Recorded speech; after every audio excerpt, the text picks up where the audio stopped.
Students, today I will summarize this chapter in Hindi. के student, सबसे पहले बात करते हैं कि the making of a scientist. मैंने आपको पहले बताया था कि ये कहानी एक छोटे से एक साइंटिस्ट की है जिसने बड़ा होकर बहुत बड़ा नाम कमाया अपना। और इस प्रकार से उनका बचपन में तितलियों के प्रति बहुत रुझान था और उन्होंने उससे संबंधी एक नए सिद्धांत की खोज की थी। तो चलिए स्टार्ट करते हैं।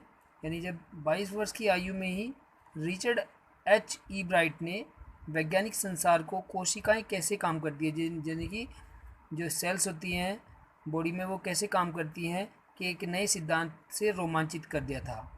रिचर्ड ए ब्राइट की विज्ञान में पहली उपलब्धि जो थी तितलियों से आरंभ हुई थी। रिचर्ड इब्राइट ने किंडरगार्टन क्लास में ही तितलियों को इकट्ठा करना शुरू कर दिया था। उसकी माता ने उसे सीखने में बहुत ज़्यादा प्रोत्साहित किया था और वह उसे टेलीस्कोप, माइक्रोस्कोप, कैमरा, अन्य उपकरण खरीद कर दिया करती थी तथा यात्रा पर ले जाती थी उसे, जिससे कि वह नया नया ज्ञान मिलता था उसे। बचपन से ही उसके पिता यानी बचपन में ही उसके पिता जो थे मर गए थे और उसकी माता ही उसकी एकमात्र साथी थी। जब एब्राइट सेकंड क्लास में ही थे तब उन्होंने तितलियों की 25 प्रजातियों को कलेक्ट कर लिया था। तो उनकी माता ने इससे खुश होकर उसे बच्चों की एक बहुत ही प्रसिद्ध एक पुस्तक थी, the travels of monarch tenth, ये उसको दी थी। तो पुस्तक में बताया गया था कि किस प्रकार मोनार्क नाम की तितलियां मध्य अमेरिका में प्रवास कर जाती हैं, यानी माइग्रेट किस किस प्रकार से करती हैं, वहाँ पर कैसे आ जाती हैं। एब्राइट ने तितलियों के झुंड को पालना आरंभ कर दिया था। यानी वह वैसे तो बहुत सारी चीज़ों को कलेक्शन का शौक़ था उन्हें, पर तितलियों पर ही उन्होंने खासकर ध्यान दिया था।